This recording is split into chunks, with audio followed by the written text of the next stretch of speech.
So without any further ado, I'd really like to welcome Senator Stabenow, a great champion not only for Michigan agriculture, but for all of agriculture, the former chairwoman, now the ranking member and we are so fortunate to have her with us here today. So please help me welcome Senator Debbie Stabenow.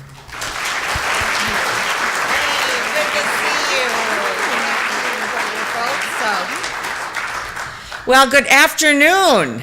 Am I sort of cleanup hitter at the end here? Is this, Oh, all right, okay. Well, it's great to be with you. I just saw Senator Roberts on the way out. We sort of passed the torch. He was leaving, and I'm coming, and he said he was kind to me. Is that accurate? I want to know. Okay. So we had a great meeting today talking about putting together the Farm Bill, and while I would much rather be chair myself, just for the record, I can't think of a person I'd rather work with. He was ranking member, I was chair, we've now changed it, but we work very closely together and put our heads down and try to get things done, and that's what we do in agriculture. So I want to thank Sarah and everybody that puts together such a great event every year. And before talking about the Farm Bill, let me just say I've been working very hard on a number of different things in the appropriations bill that is, I don't think it's quite released yet, but will be released shortly. And after a lot of hard work, I think we got the co-op issue worked out. And I feel really good that I think we got a fix on wildfire funding, which is very, very important, and over $600 million in new money for high-speed rural internet. Very important. So, about a third of the people in Michigan can't connect to high-speed internet. And in the town where I grew up, we want people to come home to small towns and have businesses and be able to work on the farm and have the hospital be able to connect as well as the schools and so on. So this is a big part of rural economic development and quality of life. And so I've been pushing very, very hard for this, and we don't have all the text yet, but I think we've got the livestock emissions reporting piece fixed. So I think it's going to be a good bill for agriculture, and coupled with what we were able to do in the last bill to support cotton and dairy farmers, I think we're in a good spot going into the Farm Bill negotiations. So always more to do, but I think it's an exciting time really to come together to do a Farm Bill. And it's so important that every single state understands that they have a stake in what we call the Farm Bill. I really feel sometimes that's a misnomer. It's the Rural Economic Development Plan. It's also our food policy for the country. And I remind colleagues from all over the country that they have a stake in it. There are 700 farms in New York City. I remind our Democratic leader of that. And there are 650,000 SNAP recipients in Mississippi. There are over 230 farmers markets in Iowa and 500,000 acres of farmland in Massachusetts. And there are over 300 organic farms in Missouri and 1.3 million in California who don't have high-speed internet, which we hope we're going to be helping in this bill on appropriations. But the point is, we have needs that relate to food and farms everywhere, and it's really important that we remind people of that every day. Let me also say, before getting into specifics, when I think of Massachusetts and the East Coast, I have to tell you, this, by the way, coming from Michigan, this was not a snowstorm today. I just, for the record, you were all a bunch of wimps.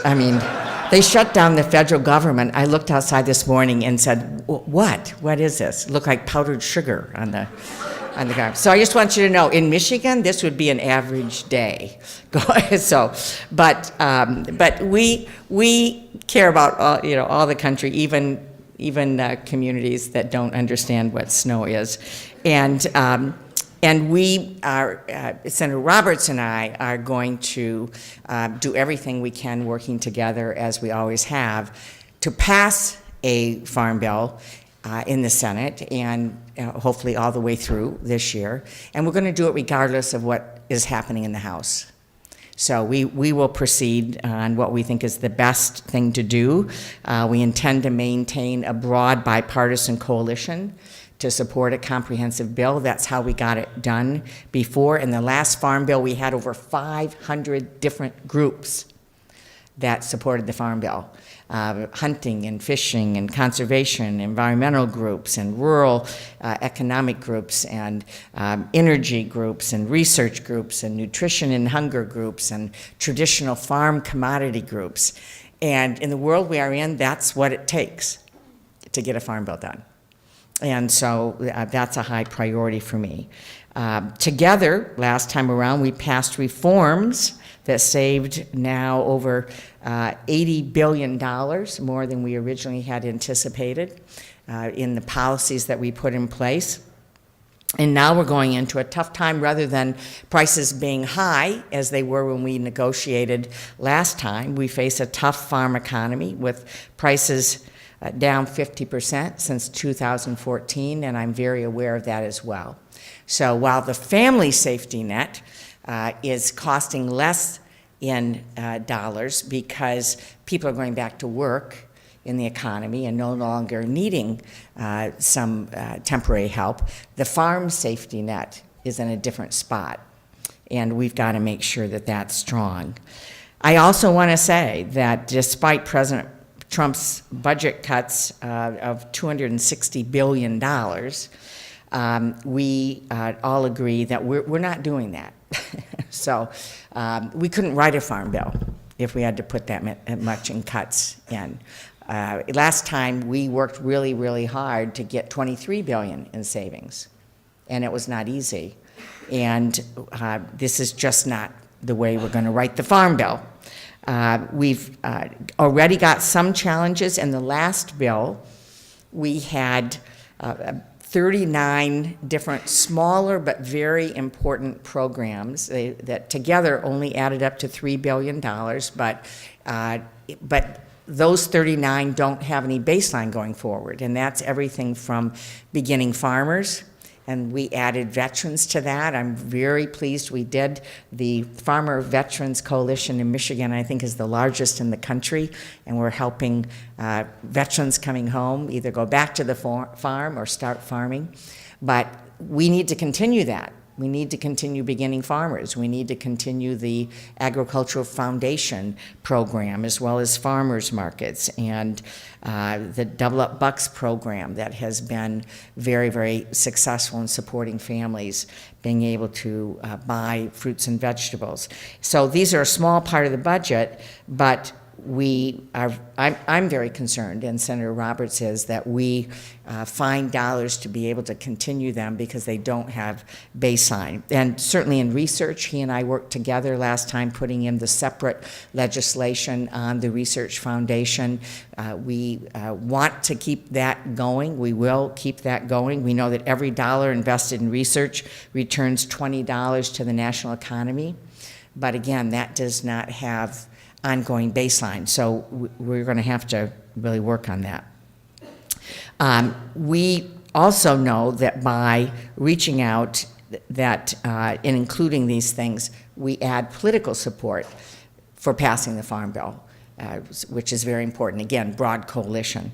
I'm also very concerned that we not have any poison pills that are put into the Farm Bill that would cost us support, things that are controversial, that would get in the way of crop insurance or conservation or any other, or SNAP.